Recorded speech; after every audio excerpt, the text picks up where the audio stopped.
So next we're going to have a look at the 8 extraordinary meridians. So the unique characteristics of the 8 extraordinary meridians are that firstly, they are also like highways in that they also have abundance of qi and blood flowing along them. Secondly, they are directly linked to the Zangfu organs. Thirdly, they do not have a coupled relationship like the main meridians, which means they are not in pairs like the lung and large intestine meridian or the stomach and spleen meridian. Fourthly, the Du and Ren meridians have their own points, while the other 6 meridians do not have their own points, but share points from the 12 main meridians. And another important characteristic is that 3 meridians originate from one area, and this is the Ren, the Du, and the Chong meridian all originate in the pelvic area. And then finally, you may sometimes see people referring to the 14 main meridians. And what this means is they are including the 12 main meridians, and then they're adding to these two the Du and the Ren meridian, which makes up 14 meridians.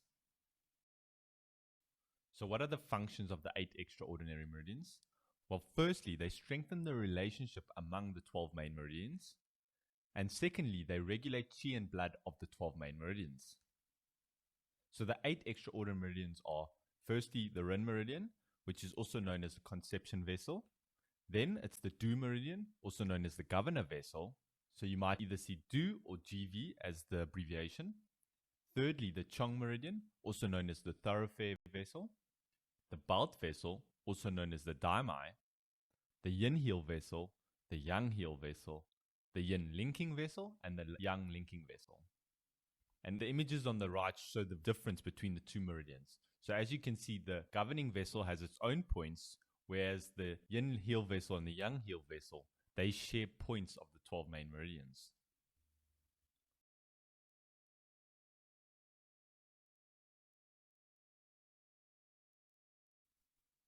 So let's go into a bit more detail on the 3 main meridians that we use of these extra meridians. Firstly is the Ren meridian. So this meridian is known as the Sea of Yin meridians.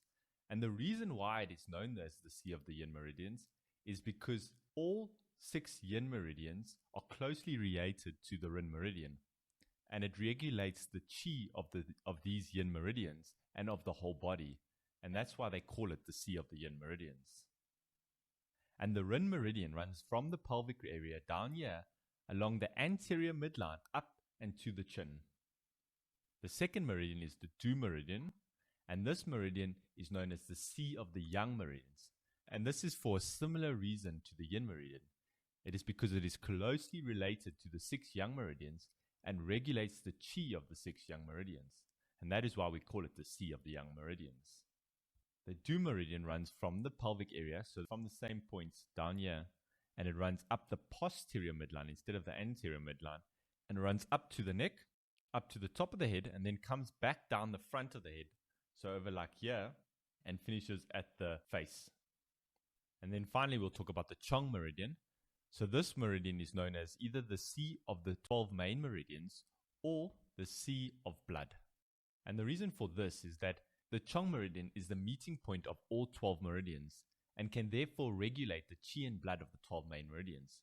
So this is why we call it the Sea of the 12 main meridians. So next let's look at the belt vessel, also known as the daimai. So this belt vessel originates in the hypochondrium and travels around the waist like this, and it goes around both sides. And that's why it's called the belt vessel, as it looks like a belt on the person. Next is the yin heel vessel, which originates on the medial aspect of the heel down here, and then ascends the medial aspect of the leg along the foot shao yin meridian, and ascends all the way up the abdomen and the chest and ends at the inner canthus over here. The yang heel vessel originates on the lateral aspect of the heel and ascends the lateral aspect of the leg along the foot tai yang meridian and ascends to the inner canthus as well. Next is the yin linking vessel. So this originates on the medial aspect of the lower limb over here and ascends along the anterior portion of the leg, up the abdomen and chest, up to the neck.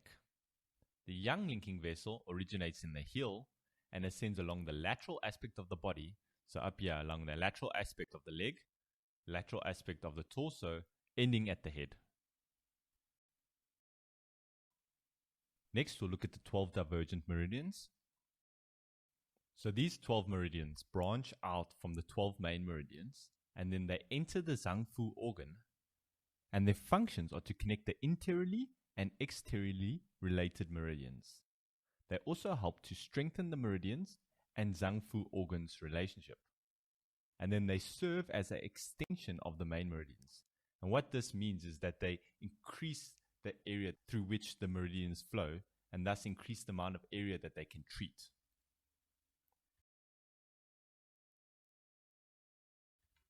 So this table here shows the 12 divergent meridians.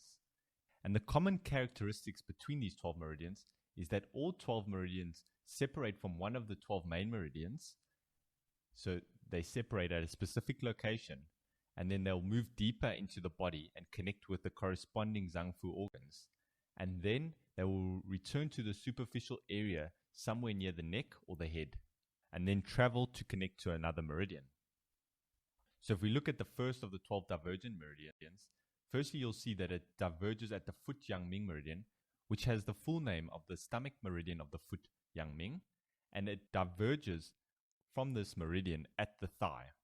It then travels up to the abdomen area where it moves more interiorly and connects to the stomach, and then will continue ascending up to the throat where it will move more exteriorly, and then it will link back to the foot Yangming meridian on the head.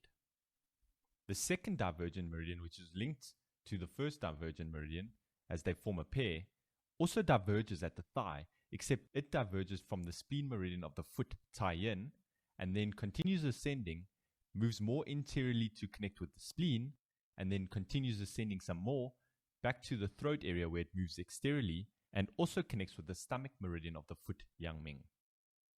And all the other meridians follow a similar pattern. So what we'll do is we'll move on to the next slide so you can get a better idea of what's going on through the images.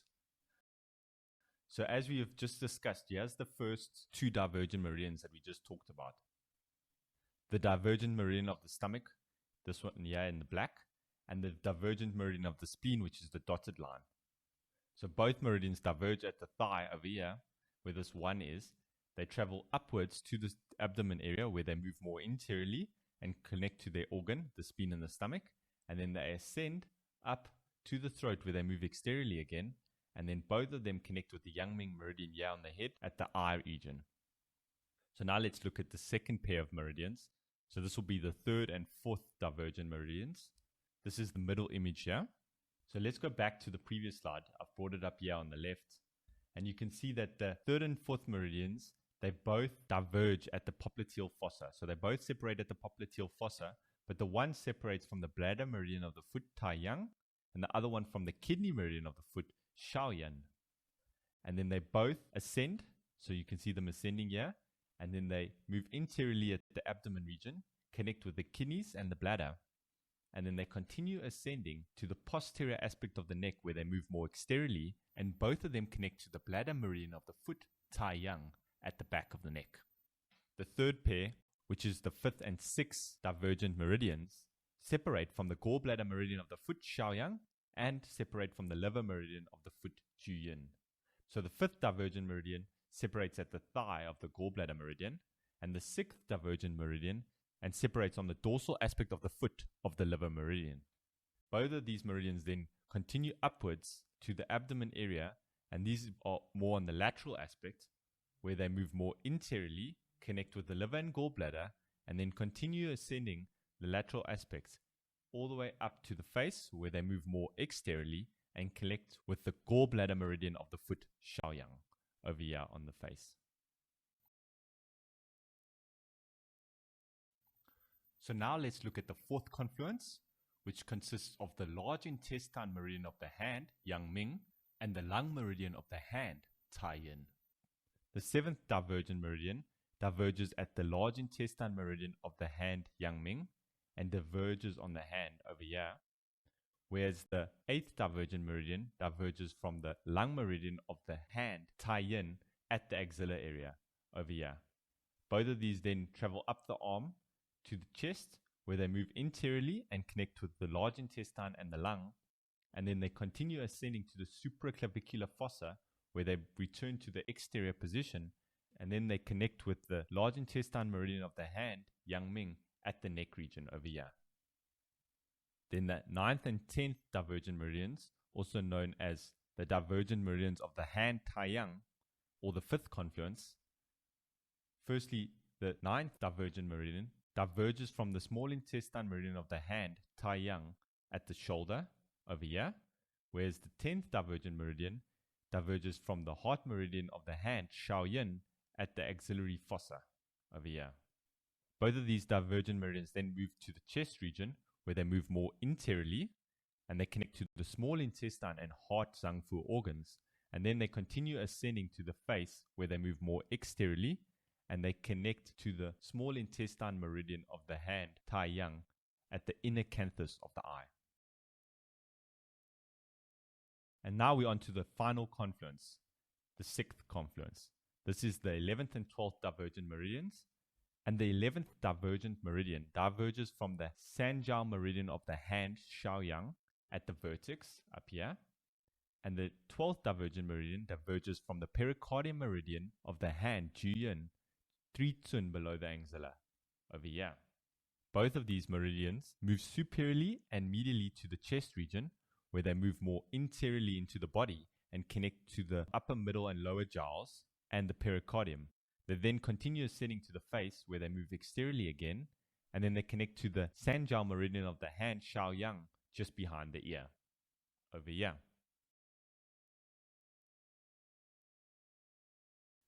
Next, we'll be looking at the 12 meridian sinews. So the 12 meridian sinews are the muscles along the meridians which act as conduits for the gathering, meeting, and spreading of qi. They also originate at the extremities and rise up to the head, and they travel on the body's surface. And one key characteristic of the 12 meridian sinews is that they are not connected to the Zangfu organs. So the functions of the 12 meridian sinews, so they control the bones and they facilitate flexion and extension of the joints. And finally, they maintain the normal movements of the body.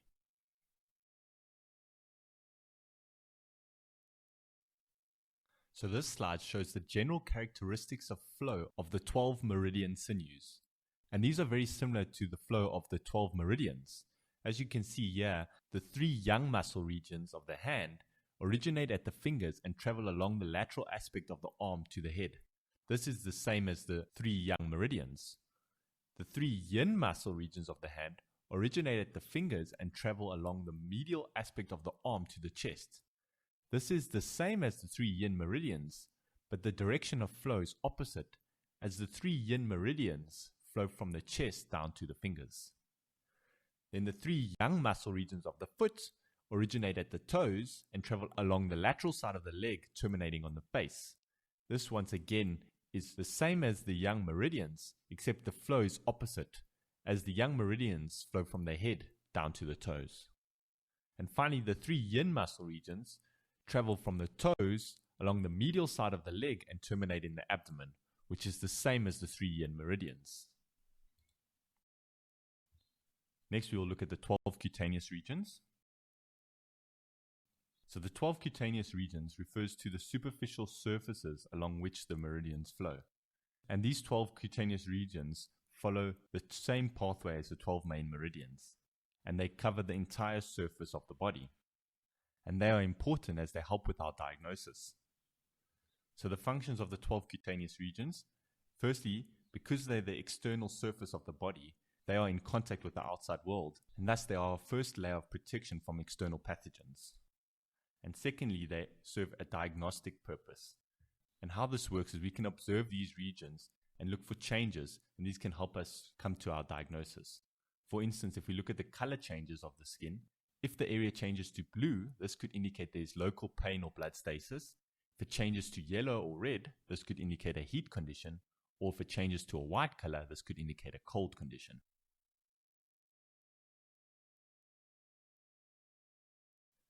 Next, we are looking at the collaterals, which is the second part of the meridian theory.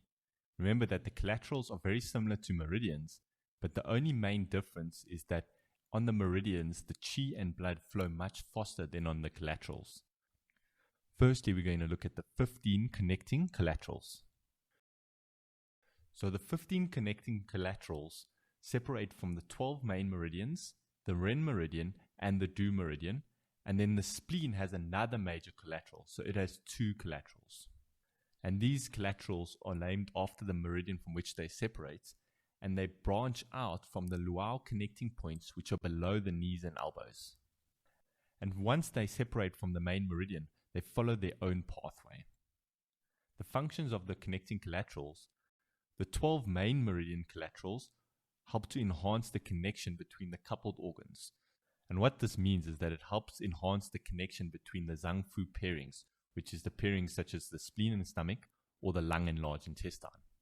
And then the Ren, Du, and spleen collaterals help to enhance the connection between the back and the abdomen and then the whole body.